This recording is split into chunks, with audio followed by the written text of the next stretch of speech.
there is a sense of we had given the regime most of its country back, and it still couldn't hold on to it.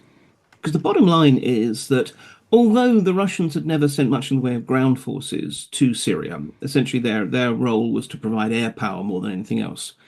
They are, to put it bluntly, rather busy at the moment. Their capacity to be able to support Syria at the moment is pretty limited, just as, frankly, Bashar al-Assad's other ally, Iran, is also rather consumed at the moment in Lebanon and Gaza. So, I mean, I think probably at the moment, some very tough thinking about, is it time to, in effect, cut Syria loose? The Russia-Ukraine war, it seems to be spreading. There are now thousands of North Koreans reportedly ready to fight for the Kremlin forces, and Vladimir Putin is also said to have recruited fighters from Yemen, as well as giving them the promise of generous salaries and citizenship. Let's speak to the Russia analyst Mark Galeotti. He's written about this for the Sunday Times today. Mark, good morning. Great to have you. Hello there. I just wondered, I mean, I was reading your piece last night and refamiliarising myself with it this morning. And there is this suggestion from the Ukrainian ambassador to the UK that the Third World War has begun. But as you correctly point out, wars are often multinational. About 18 countries were involved even in the Korean War. I wonder at this stage why you think it is the first of the globalised era. Just explain that to us, Mark. I think it's because we are now all locked together in supply chains that cross the world, the same information space, the same banking space. I mean, let's be honest, you go to your local supermarket and the shelves are full of things that have been brought from all around the globe.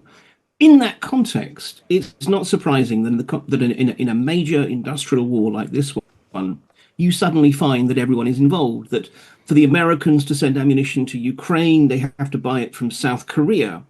For the Russians to be able to get new patterns of drones, they have to turn to the Iranians. And all of this is an example of just how, like it or not, we are all interconnected. As we discovered when we tried to sanction the Russians and found some of those sanctions actually blowing back at us instead.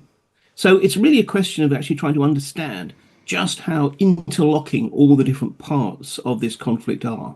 And the interconnection that you're talking about there, it's so true when you think about the Middle East as well. The Iranian-backed forces, for example, Hezbollah, Hamas and other actors, Yemen involved as well in the Israeli conflict there. And it is, there's just so much of this, isn't there?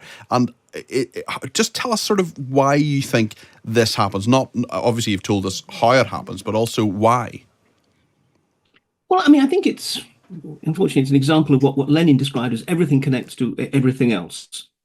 We're in an era where it's not just that actually we all connect through supply chains, but we also think of the world as an interconnected place.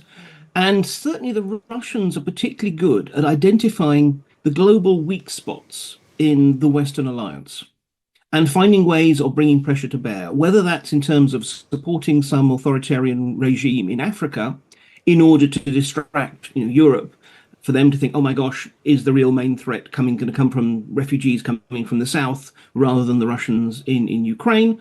Or indeed, as we've seen in this whole struggle within the Middle East, where the Russians wanted to be in Syria precisely so that they could remain power brokers in an area that still matters to us. So, I mean, I think, what the issue is that I don't think we've really, in the West, come to terms with this. It's one of the areas in which, frankly, the Russians are ahead of us in this kind of holistic sense of a global conflict, which is not a shooting war. They have no plans to send their tanks into NATO territories or anything like that. But nonetheless, a global conflict with the West, and therefore they will, like any kind of geopolitical guerrilla, want to move the conflict to where they think we are most vulnerable and we are weakest. About 20 years ago, the phrase that was in vogue was about asymmetric conflict, asymmetric wars. Is this just an extension of that? Because it's not just necessarily state against state either, is it? No, absolutely. And again, the classic asymmetric war is precisely one that is fought between a guerrilla or insurgent movement and a regular government. But particularly, I mean, from the Russians' point of view, look, they know they are up against a Western alliance. And remember, as far as Putin is concerned, what's happening in Ukraine is just a Western proxy war. He doesn't see this as Ukrainians fighting for their independence. He sees this as Ukrainians being used by the West as a weapon. Anyway, so the West is so much more powerful on every conventional index.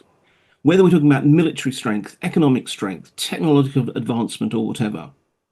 So, of course, like any kind of insurgent, Putin has to basically ensure that he's not challenging us where we're strongest, but instead where we're weakest. So this is absolutely the nature of modern warfare. It's asymmetric and it's global, so that he can look for his targets wherever they may be. Just finally, I wonder if I could ask you about Putin's thoughts perhaps today about Syria. We know the offensive there marking the most significant fighting in Syria's civil war in recent years. Tell us your thoughts on what is happening there and the effect it is likely to have on Putin's thinking. Well, I mean, particularly looking at the early Russian media accounts, I mean, although they are presenting this as a merely temporary setback, there is obviously exasperation. There is a sense of, we had given the regime most of its country back, and it still couldn't hold on to it. Because the bottom line is that although the Russians had never sent much in the way of ground forces to Syria, essentially their role was to provide air power more than anything else. They are, to put it bluntly, rather busy at the moment. Their capacity to be able to support Syria at the moment is pretty limited, just as, frankly, Bashar al-Assad's other ally, Iran, is also rather consumed at the moment in Lebanon and Gaza. So, I mean, I think there is, probably at the moment, some very tough thinking about, is it time to, in effect, cut Syria loose? Syria's role from the Russians' point of view was to be a bargaining chip. Well, it hasn't really produced any results in that respect. There are other countries, particularly in Africa, where Russia still has a particular sort of position. Therefore, it can still claim to be a global power. So, as I say, perhaps it's time to cut their losses. But it's very much dependent on whether or not the Syrian military, which has performed catastrophically badly at the moment, whether it can get its act together. If it can, there's still hope in Moscow's eyes. If not, it may well be that they think it's time to basically pull the ripcord and get out.